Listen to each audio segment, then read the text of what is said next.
Namhlanje ngondisekula mood yala makhulu ukhahlayo kuleyo mani khawuleze ndiphendule lo mbuzo. Ndiyazibona i-red flags qha ngaske ogogo benze la mcimbi wasebank wethu ndizokhawuleza ndixole. Yabona bethina le idea na le fantasy or le misconception that omkhulu ogogo nomkhulu fanele basiphosele ngemali iwe somewhere or sichole ibag sithintini sibe rich don't side sizokwazi ubabona ukuthi how mighty or how big they are. Niyabaxhela in fact. Ikhupheni ezinhlokweni zenu. Number 1, sithi energy physical form right now. Sithi energy ephilayo esenyameni ngoku. Sithi energy ye lineage yethu ephilayo ene chances zokuthatha decisions zokuyifumana le mali uyifunayo. Nguwe osene chance yokuthenga yokuinvesta. Nguwe one chance yokuinvesta imali yakho wisely and using it wisely and saving it and ikusebenzele. That money that you buy iHennessy ngayo. Omkhulu bakujongile bathi ngasangenzi la mistakes asenzile nathi ngoba nathi besithi soba nemali sithenge iViceroy. Uyithenge la Hennessy ogqiba kwakuyisela ukube mnandi uyichithe phansi nenza isporapora senu ogqiba kwakho ungxola ba aphi nalamadlozi awunika nini imali. Ucinga fanele uzayithatha phi because nguwe i-energy ephilayo esenyameni ekwazi ukubamba i-tangible things like money. Now every cent that you have you need to learn to invest it ikusebenzele. Every time uhambe uyothenga iweave ye 4.5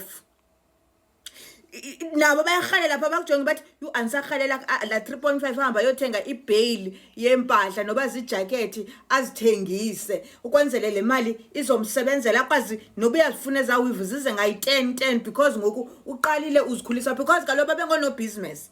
Most of us are supposed to be investing in selling things and stuff, trading, because Africans are traders. Siya trader ngebusiness.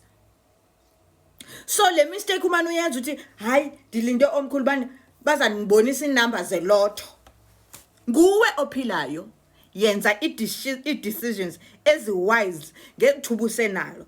Bazakulekelela because once you in alignment nento ababeyenza lo trading uzawubona ibusiness seyivuka isithi ingathi iyavutha.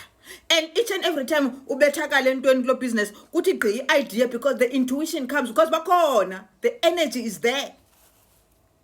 Number 2 endifuna uyiphendula kulento ileyo ba abantu hayi why bangamthathi lo muntu kule topics sithetha ngayo apha yamadoda namantombazana ahluphayo toxic relationships.